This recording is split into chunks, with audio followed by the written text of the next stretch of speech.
Cream લગાવો છો તો આ અહેવાલ તમારા માટે ખાસ છે। ચહેરા પર કાળા ડાઘ દૂર કરવા જો તમે ક્રીમ લગાવી રહ્યા છો તો તેની ખરીદી સમયે અચૂક ચેક કરી લેજો। સુરતમાં આવા જ એક નકલી ક્રીમના કૌભાંડનો પર્દાફાશ થયો છે। પૂર્ણા વિસ્તારમાં ડુપ્લિકેટ સ્કિન ક્રીમ બનાવી વેચવાનું કારખાનું ઝડપાયું, જેમાં ત્વચાને કોમળ અને ખીલ સહિતના ડાઘા ઘટાડવાની જાહેરાતો કરીને નકલી ક્રીમ બનાવતા હતા। તપાસમાં ખુલ્યું છે કે 21 વર્ષીય યુવક અર્શિત પૂણામાં શાશ્વત પ્લાઝામાં બીજા માળે દુકાનમાં નકલીનો વેપલો ચલાવતો હતો। આ મામલે પોલીસે અર્શિત લાલજીભાઈ દેસાઈ નામના યુવકની ધરપકડ કરી છે। તપાસમાં ખુલ્યું છે કે ડર્મડોક ઓનેસ્ટ નાઇટ ક્રીમ નકલી બનાવતો, જેમાં હલકી કક્ષાનું ક્રીમ પ્લાસ્ટિકની ડબ્બીઓમાં ભરી તેની પર અસલી કંપનીનું સ્ટીકર લગાવતો અને બાદમાં ઓનલાઈન શોપિંગ સાઇટ પર વેચાણ પણ કરતો। સાથે ત્વચાને કોમળ અને ખીલ સહિતના ડાઘ હટાડવા માટેનો દાવો કરવામાં આવતો। ભાવનગરમાં ગમકવાર હિટ એન્ડ રનનો બનાવ સીસીટીવીમાં કેદ। ભાવનગરમાં ગમકવાર હિટ એન્ડ રનનો બનાવ સીસીટીવીમાં કેદ થયો। વલભીપુર બરવાળા રોડ પર કલ્યાણપુર ચોકડી નજીક ગઈકાલે આ બનાવ બન્યો હતો।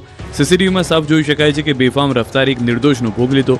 એક પિકઅપ ચાલકે રોડ સાઈડમાં ચાલીને જઈ રહેલા યુવાનને અડફેટે લીધા હતા। પિકઅપ ઢાલુ સ્પીડમાં હતું અને તે સીસીટીવીમાં જોઈ શકાય છે અને ટક્કર પણ એટલી જોરદાર હતી કે રાહદારી રોડ પર જોરદાર રીતે પટકાયા। જોકે ઘાયલ રાહદારીને સ્થાનિકોએ તાત્કાલિક વલભીપુર આરોગ્ય કેન્દ્ર ખસેડ્યો, જે બાદ તેની હાલત વધુ ગંભીર જણાતા ભાવનગરની હોસ્પિટલ રેફર કરાયો, જ્યાં સારવારમાં તેનું મોત થયું। મૃતક 22 વર્ષીય ઋષિરાજસિંહ હાલુભા ગોહિલ નવાણિયા ગામનો રહેવાસી હતો। બનાવ બાદ પોલીસ સ્થળ પર પહોંચી અને પિકઅપ ચાલકને ઝડપી પાડ્યો હતો।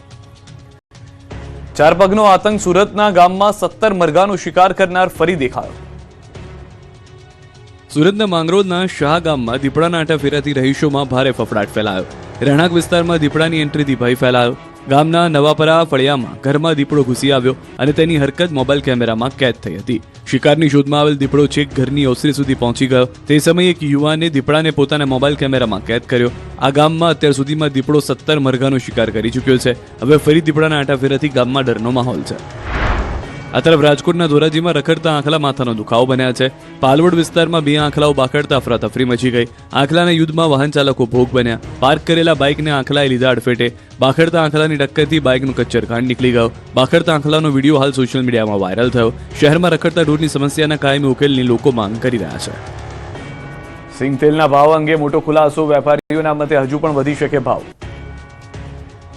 માવઠાની અસર ગૃહિણીઓનું બજેટ ખોરવાઈ શકે છે। સિંગતેલના ભાવમાં આવતા દિવસમાં હજુ 40 થી 50 રૂપિયાનો વધારો થઈ શકે છે। રાજકોટમાં સિંગતેલના ભાવમાં સતત વધારો જોવા મળી રહ્યો છે। દિવાળીથી અત્યાર સુધીમાં સિંગતેલમાં 15 કિલો ભાવમાં 250 થી 300 રૂપિયા સુધીનો વધારો થયો છે। છેલ્લા 2 દિવસમાં 15 કિલો ભાવમાં 30 થી 40 રૂપિયાનો વધારો થયો છે। હાલ સારી ક્વોલિટીની મગફળીનો ભાવ ઊંચો હોવાથી સિંગતેલના ભાવ વધ્યા હોવાનું વેપારીનું કહેવું છે। જૂની મગફળીના સિંગતેલના 15 કિલોના ભાવ 2500 થી 2550 રૂપિયા સુધી પહોંચ્યા છે, જ્યારે નવી મગફળીના સ્ટાન્ડર્ડ સિંગતેલનો ભાવ 2650 થી 2730 રૂપિયા સુધી પહોંચ્યો છે। સિંગતેલના વેપારીઓના મતે 2 થી 3 દિવસમાં ભાવમાં 30 થી 40 રૂપિયા વધ્યા છે, જેમાં સારી ક્વોલિટીની મગફળીના ભાવ ખૂબ ઊંચા છે। તો સરકારની પણ ખૂબ આક્રમક લેવાલી છે, તેથી મિલર્સને મગફળીની મળતર ઓછી છે અને ખૂબ ઊંચા ભાવે મગફળી લેવાથી ભાવ વધી રહ્યા છે। એટલું જ નહીં, વેપારીઓએ આવતા દિવસમાં પણ ભાવમાં 40 થી 50 રૂપિયાનો વધારાના સંકેત આપી રહ્યા છે, એટલે કે શિયાળામાં સિંગતેલ ગૃહિણીનું બજેટ ખોરવી શકે છે। અમદાવાદ બાદ વડોદરાની કલેક્ટર કચેરીને મળી ધમકી। અમદાવાદની સ્કૂલો બાદ આજે વડોદરા કલેક્ટર કચેરીને મળી ધમકી, જેમાં કચેરીને RDX બોમ્બથી ઉડાવી દેવાની ધમકી મળી। કલેક્ટર કચેરીની ઈમેલથી ધમકી મળતા પોલીસ દોડતી થઈ હતી, જેમાં બપોરે 1 વાગે બ્લાસ્ટ થશે, જેથી ઓફિસ ખાલી કરી દેવી તેવી વાત કરાઈ હતી। ઈમેલમાં લખ્યું કે કલેક્ટર ઓફિસમાં RDX મૂકવામાં આવ્યા છે, જે બાદ કચેરીમાં બોમ્બ અને ડોગ સ્ક્વોડની ટીમ પહોંચી અને તપાસ કરાઈ। આ તરફ અમદાવાદમાં સ્કૂલોમાં ધમકી ભર્યા ઈમેલ મામલે સાયબર ક્રાઇમે ફરિયાદ દાખલ કરી, જેમાં 3 મેલ આવ્યા હતા। 2 હોટ મેલ હતા। ત્રણેય મેલ એક જ ગ્રુપ દ્વારા કરાયાની આશંકા છે। ગઈકાલે સ્કૂલોમાં તપાસ દરમિયાન કંઈ મળ્યું નહોતું। આ તરફ અમદાવાદમાં ગઈકાલે શાળાઓમાં મળેલા ધમકી ભર્યા ઈમેલ બાદ પરિસ્થિતિ સામાન્ય થઈ છે। જો કે આજથી ફરી રાબેતા મુજબ શાળા શરૂ થતા શાળાઓની અંદર બાળકોની પાંખી હાજરી જોવા મળી। આ મામલે શાળા સંચાલકનું કહેવું છે કે બાળકોની સુરક્ષાને લઈને વાલીઓએ ચિંતા કરવાની જરૂર નથી। ધમકી ભર્યા ઈમેલને લઈને પોલીસ સતર્ક છે। સુરતમાં બિલ્ડરની બેદરકારીથી રહીશોને આવ્યો રોવાનો વારો। વાત છે અલથાણની। સુરતના અલથાણમાં શિવ રેસિડેન્સીના પાર્કિંગની દિવાલ ધરાશાયી થવા મામલે બિલ્ડરની મોટી બેદરકારી સામે આવી। 15 ફૂટે પાણી આવ્યા બાદ પણ બિલ્ડરે કામ ન અટકાવ્યું હોવાનો આક્ષેપ છે અને 3 લેયરમાં બેઝમેન્ટ બનાવતા સતત ખોદકામ કરવામાં આવતું હતું, જેમાં 9 પાઇપ દ્વારા પાણી 24 કલાક કાઢવામાં આવી રહ્યું હતું। આ અંગે સ્થાનિકોએ મનપાને અનેક વખત આ અંગે ફરિયાદો કરી હતી। સ્થાનિકોનો આક્ષેપ છે કે બિલ્ડર અને મનપાની બેદરકારીના કારણે 4 ટાવરના લોકોને રસ્તે રજળવાનો વારો આવ્યો। હાલમાં રહીશોનું સ્થળાંતર કરવામાં આવ્યું છે. પોતાના મકાનો હોવા છતાં રહીશોને સગા સંબંધીઓને ત્યાં સ્થળાંતર કરાયા છે. આ સમયે રહીશો ચોધાર આંસુએ રડતા દેખાયા. આ તરફ શિવ રેસિડેન્સીના લોકો રસ્તા પર ઉતર્યા અને ચક્કાજામ કરીને વિરોધ કર્યો હતો. રહીશોએ બિલ્ડર સામે કાર્યવાહીની માંગ કરી. તાજેતરમાં નિર્માણાધીન પ્રોજેક્ટના ખોદકામના કારણે સોસાયટીની દિવાલ ધરાશાયી થઈ. આ સમગ્ર બનાવ લાઈવ દ્રશ્યો પણ સામે આવ્યા. સોસાયટીની બાજુમાં ચાલી રહેલા બાંધકામ માટે ખોદવામાં આવેલા આશરે 40 ફૂટ ઊંડા ખાડાને કારણે બાજુની સોસાયટીની દિવાલ અને શેડ અચાનક ધરાશાયી થયા, જેના કારણે 10 થી 15 કારોને ભારે નુકસાન પહોંચ્યું હતું.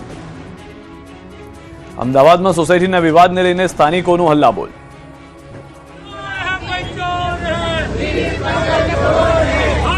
અમદાવાદમાં સ્નેહાંજલિ સોસાયટી વિવાદને લઈને સ્થાનિકોએ હલ્લાબોલ કર્યો. તમામ રહીશો બિલ્ડરના અંબાવાડીમાં સ્થિત ઘરે પહોંચ્યા અને ઘરની બહાર બિલ્ડર વિરુદ્ધ નારાઓ લગાવ્યા. રહીશોને ન્યાય અપાવવાની માંગણી સાથે દેખાવો કરવામાં આવ્યા. મહત્વનું છે કે 35 વર્ષીય સ્નેહાંજલિ સોસાયટી ગેરકાયદે જાહેર કરવામાં આવી. બિલ્ડર દ્વારા સોસાયટી ઊભી કરાઈ હતી અને હાલમાં પરિવારને ઘર છોડવાની ફરજ પડે તેવી સ્થિતિ સર્જાઈ છે. ત્યારે રહીશોએ બિલ્ડર સામે પોલીસ ફરિયાદ દાખલ કરવા દેખાવ કર્યા.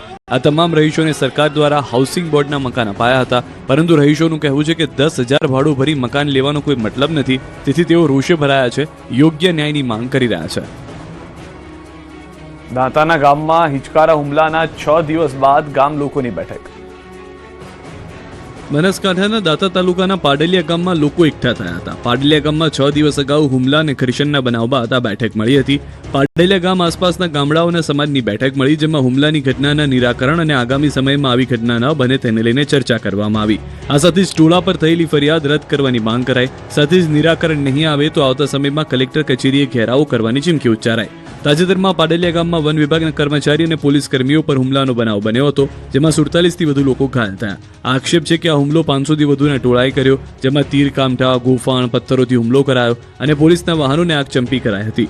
ફોરેસ્ટની જમીન બાબતે માથાકૂટ થતા હુમલો થયો હતો, જે મામલે વન વિભાગના આરએફઓએ અંબાજી પોલીસમાં 1000 જેટલા ટોળા સામે ફરિયાદ નોંધાવી હતી.